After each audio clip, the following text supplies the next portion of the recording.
tentang tata cara sujud Ustadz, khususnya untuk perempuan. Apakah sujud kita sah atau diterima ketika kita ingin sujud, tapi alas sujud kita tuh terhalang oleh hijab atau mukena Ustadz? Karena saya pernah ditegur saat melakukan itu. Terima kasih Ustadz. Assalamualaikum Ustadz. Assalamualaikum. Saya mau tanya tentang sholat perempuan setelah masa haid. Ada waktu di mana mungkin dalam satu hari mungkin bersihnya siang atau bersihnya malam gitu. Tapi apakah yang harus dilakukan adalah ketika bersih langsung mandi wajib dan sholat, atau ada rasa nunggu bersih dulu deh ketika malam dan sholatnya ya udah bersih besok aja subuh. Baik. Penghalang itu dibagi dua. Ya, penghalang yang ringan sifatnya, yang tidak menghalangi esensi sujud terutama di kening. Jadi masih ada rasa tertempel di situ. Karena kalimat hadisnya au kama qala Rasulullah SAW, idza sajadta famakkin sujudaka. Kalau engkau sujud, rasakan esensi sentuhan sujud itu sehingga engkau terasa rekat antara kening dengan tempat sujudmu. Makanya tidak dianjurkan, bahkan ada sebagian ulama ketat sampai melarang ada hambalan yang terlampau lunak. Sehingga kita merasa mengambang dalam sujud. Dan ini pun dibuktikan kalau kita riset lebih dalam, orang sujud lalu di scan, dilihat gitu ya. Itu dicek keadaan sampai keadaan dirinya, itu ada titik God spot tuh di titik ini. Yang semua aliran darah itu berpusat ke sini. Balik.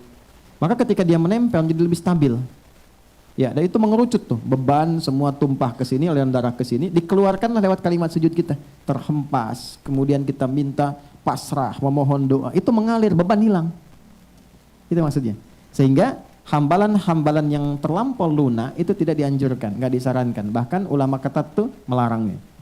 Adapun yang masih ringan, yang membuat kita masih bisa menempel dan merasakan sensasi sujud itu dianggap nggak ada masalah.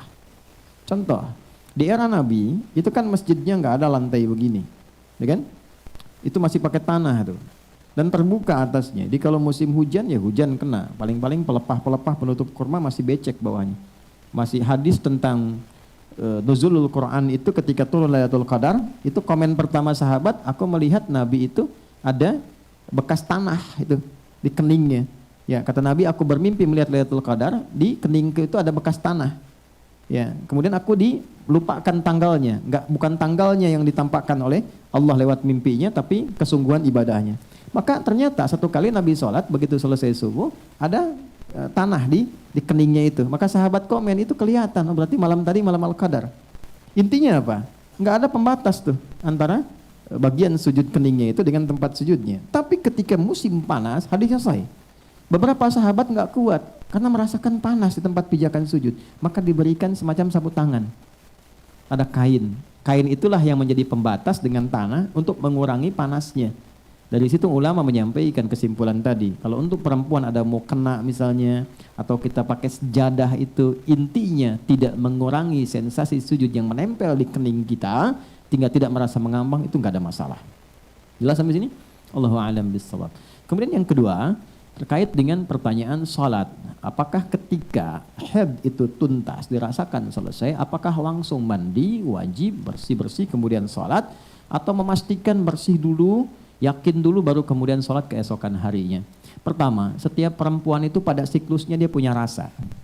Dan sudah memahami itu. Di titik ini, udah mulai bersih nih, udah mulai selesai nih. Kalau dia yakin pada feelingnya demikian, cepat mandi, cepat bersih, tunaikan sholat.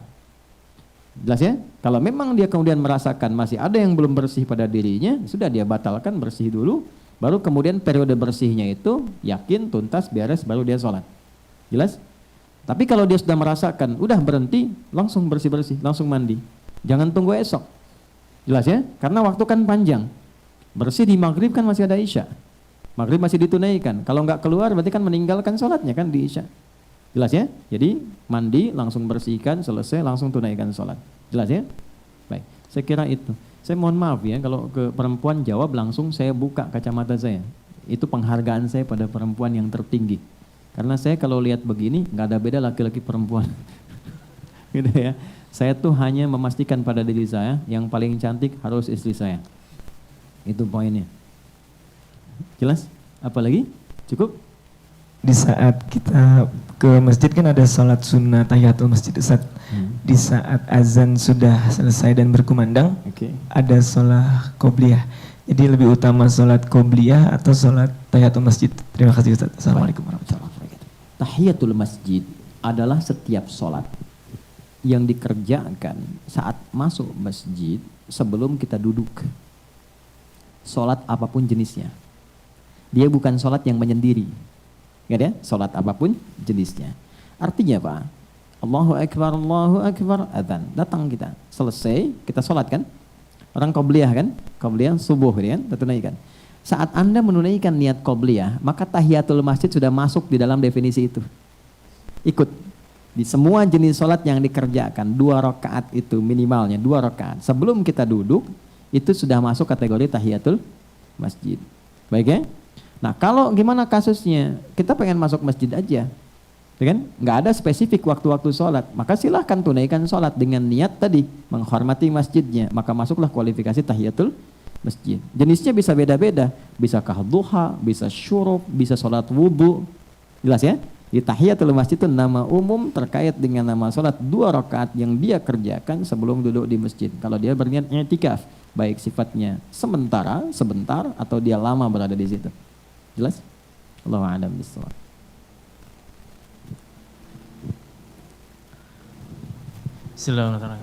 Assalamualaikum warahmatullahi wabarakatuh. Assalamualaikum. Ustadz, saya mau bertanya perihal perbedaan pendapat terhadap Al-Fatihah itu dibacakan saat menjadi imam, itu dizaharkan atau disirkan ketika maghrib ataupun isya. Di sini saya punya pengalaman, jadi karena saya kebiasaannya pakai bismillahnya itu dizaharkan, setelah sholat itu ada salah satu makmum itu memberikan pendapatnya kepada saya. Lalu beliau bilang bahwa yang benar adalah disirkan gitu. Terus kalau yang saya ketahui kan dua-duanya boleh gitu ya, maksudnya sama-sama itu punya pendapat masing-masing. Terus ketika setelah itu, setelah mendapatkan pendapat itu, saya bingung untuk menyikapinya gitu, apakah setelah itu saya akan tetap menggunakan bismillah dengan dizaharkan atau lebih baik disirkan gitu, Ustaz? Mohon. Anda bisa baca kitab? Belajar? Belum, Ustaz. Baik. Nanti cari buku namanya Tafsir Ayat Ahkam, karangan Syekh Muhammad Ali As-Sabuni, di pembahasan Al-Fatihah. Saya berikan referensinya dulu karena Anda ingin menjawab dengan argumentasi pada orang yang merasa benar dan merasa kuat dengan argumentasi. Itu butuh referensi ini ya. Di situ nanti akan dibahas tentang pandangan terkait Bismillahirrahmanirrahim dalam Al-Fatihah, apakah dibacakan keras, jahar, ataukah silent, dia sir. Singkatnya, ada yang meriset 70 hadis terkait Bismillahirrahmanirrahim dibacakan dalam Al-Fatihah. 70 hadis ini bersumber kepada Nabi dibagi 4 bagian, 4 cara. 4 cara ini muncul awalnya saat Ibnu Abbas, sahabat kecil belia, itu bertanya pada Nabi SAW, "Ya Rasulullah, apakah Allah tidak menurunkan satu ayat yang memisahkan surat satu ke surat yang lainnya sehingga tidak diduga semua surat itu nyambung?" Ya, jelas ya? Jadi Al-Fatihah ke Al-Baqarah, ke Ali Imran, ke An-Nisa terus. Maka pertanyaan itulah kemudian yang melahirkan turunnya Bismillahirrahmanirrahim. Sejak saat itulah setiap surat itu selain surat At-Taubah ya, itu semua dibuka dengan Bismillahirrahmanirrahim. Asalnya untuk pemisah antara surat satu dengan surat yang lainnya. Jadi apa tandanya Al-Baqarah selesai, Bismillahirrahmanirrahim, muncul surat baru Ali Imran. Jelas? Nah, ketika Al-Fatihah dibacakan oleh Nabi, cara baca Nabi itu dengan Bismillahirrahmanirrahim ada 4 cara dan ini 70 hadis. Cara pertama, beliau bacakan jahar, Bismillahirrahmanirrahim. Jelas? Cara kedua, beliau bacakan sir, silent, Bismillahirrahmanirrahim. Alhamdulillahi Rabbil Alamin. Ingat, kalau silent, sir, jangan tempelkan di mic. Cukup kita yang dengar. Jadi nggak usah kasih tanda ke belakang. Bismillahirrahmanirrahim. Alhamdulillahi Rabbil Alamin. Itu namanya jahar juga. Ya kan? Silent. Yang ketiga, nggak dibaca sama sekali. Sebelum tadi kalimat Bismillahirrahmanirrahim turun, kan dimulai dari Alhamdulillah. Makanya ada hadis-hadis viral, saya sholat di belakang Nabi, Abu Bakar, Umar, Uthman, Ali, bacanya Alhamdulillah Rabbil Alamin. Itu sebelum periode Bismillah turun. Jelas?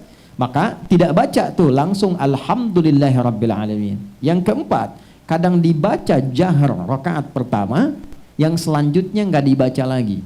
Ya, waktu sholat Jumat, Imam Syekh Sudais pernah di sini imam di Istiqlal. Yang pertama baca Bismillah dijaharkan, selanjutnya nggak baca. Ya, atau disirkan dalam versi Ahmad bin Hambal. Keempat-empatnya ini ada.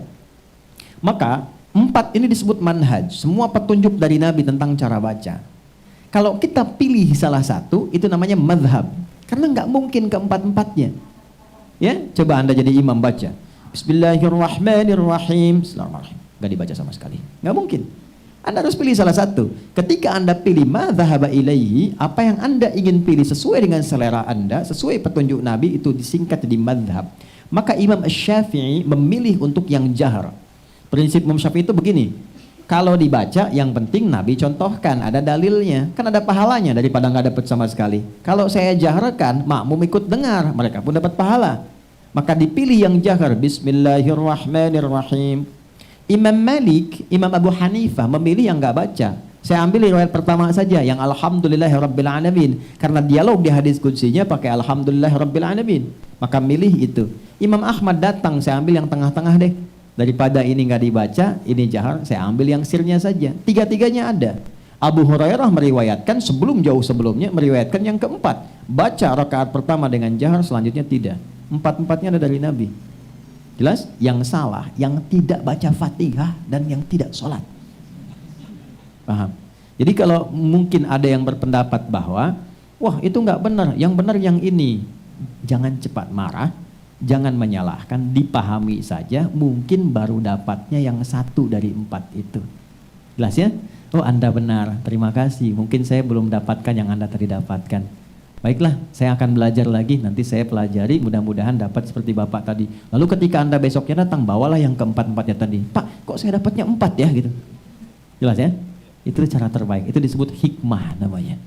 Quran surah ke-16 ayat 125. Ud'u ila sabili rabbika bil hikmah wal mau'izatil hasanah wajadilhum billati hiya ahsan. Kalau ada orang keras di hadapan Anda, jangan nasihati. Karena dia akan bertahan dengan mengatakan, saya sudah paham ini dari awal. Dan jangan berdebat, tapi datanglah dengan hikmah yang memberikan kesan mendalam supaya ada kesadaran yang baik pada dirinya. Saya mau tutup. Saya datang dari Tripoli. Saya sempat membimbing pesantren.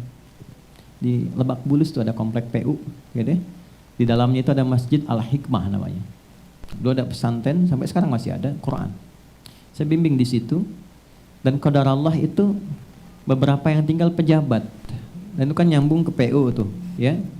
Jadi karena pejabat itu imam di kantornya, dia pengen imam di masjid juga, supaya menjaga statusnya. Saya senang sekali itu, senang kita. Cuman problemnya kadang bacaan kantor dengan bacaan masjid kan beda. Kualifikasi nggak masuk. Saya tanya dulu, Pak, ini kan bacaan belum ideal Pak untuk jadi imam. Kenapa nggak belajar dulu? Justru saya jadi imam Ustadz supaya dibenarkan dari belakang jadi benar. Oh bagus Pak, saya bilang. Bagus Bapak, jarang ada orang begitu. Masuk dulu. Ya jarang saya bilang ada orang seperti Bapak. Saya kasih cara yang paling bagus, yang paling elegan. Gimana Ustadz? Bapak tetap jadi imam. Tapi sebelum Bapak ngimami, saya akan tugaskan santri untuk memastikan bacaan Bapak benar. Sehingga Bapak tidak dikoreksi saat mimpin sholat. Nah dalam masa Bapak pembelajaran itu, tetap Bapak imami di zuhur dan asar. Maghrib, isya dan subuh biarkan saya dan santri. Kan kita tidak menurunkan status dia sebagai imam kan, cuman merubah tempatnya ke zuhur dan asar. Dealnya bagus, that's a big deal, you know. Jadi apa yang terjadi? Dia tetap terima, karena yang penting bagi dia jadi imam. Tetap zuhur asar dijadwal sama kita, maghrib, isya, subuh kita ngimamin. Nah begitu sampai di levelnya cukup bagus, Pak Bapak udah bagus ngimami, gak usah lah yang itu aja lebih bagus. Itulah hikmah.